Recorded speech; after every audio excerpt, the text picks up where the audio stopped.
Assalamualaikum warahmatullahi wabarakatuh. Perkenalkan, nama saya Aziza Putriwandari dengan NIM 18060084 dengan jurusan Ilmu Ekonomi. Nah, pada kali ini saya akan mempresentasikan sebuah materi tentang ekonomi regional, yaitu materinya ketimpangan pembangunan antar wilayah. Langsung saja masuk ke materinya.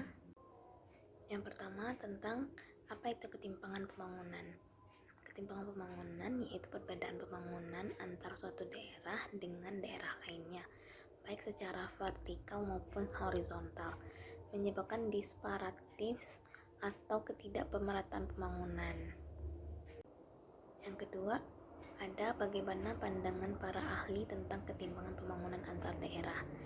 Secara teoritis, permasalahan ketimpangan pembangunan antar daerah ini mula-mulanya dimunculkan oleh Douglas Jenner dalam analisanya tentang teori pertumbuhan neoklasik. Nah, hipotesa ini kemudian lazim dikenal sebagai hipotesa neoklasik yang menarik perhatian para ekonom dan perencana pembangunan daerah. Yang ketiga, ada ukuran ketimpangan pembangunan antar daerah. Ukuran ketimbang pembangunan antar wilayah yang mula-mula dilakukan dalam Wilson Index yang digunakan dalam studi Jeffrey G. Wilson pada tahun 1966. Istilah Wilson Index muncul sebagai penghargaan kepada pengguna awal indeks tersebut dalam mengukur ketimpangan pembangunan antar wilayah. Walaupun indeks ini mempunyai beberapa kelemahan, yaitu antara lainnya sensitif terhadap definisi wilayah yang digunakan dalam perhitungan, namun demikian indeks ini lazim digunakan dalam mengukur ketimpangan pembangunan antar wilayah. Yang keempat, yaitu Wilson Index menggunakan produk domestik regional bruto per kapitanya sebagai data dasar.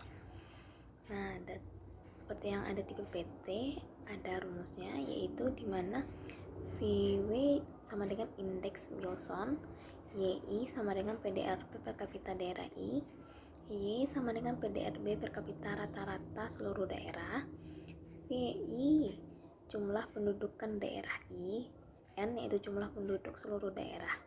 Nah, jika VW mendekati 1, maka sangat timpang.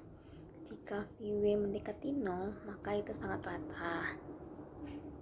Yang kelima, yaitu faktor-faktor penyebab dan ketimpangan pembangunan antar daerah.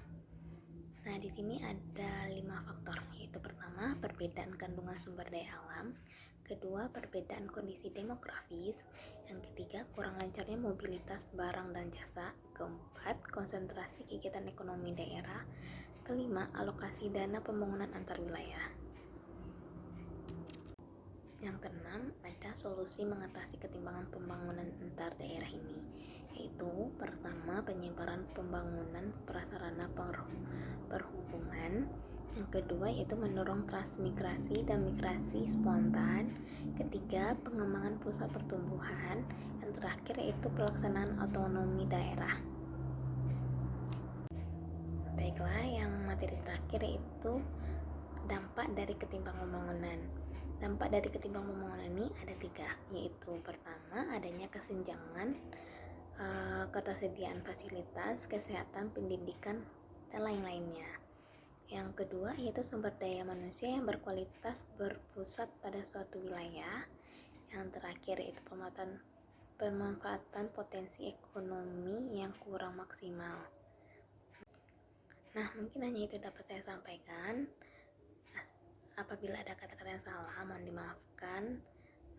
Assalamualaikum warahmatullahi wabarakatuh. Terima kasih.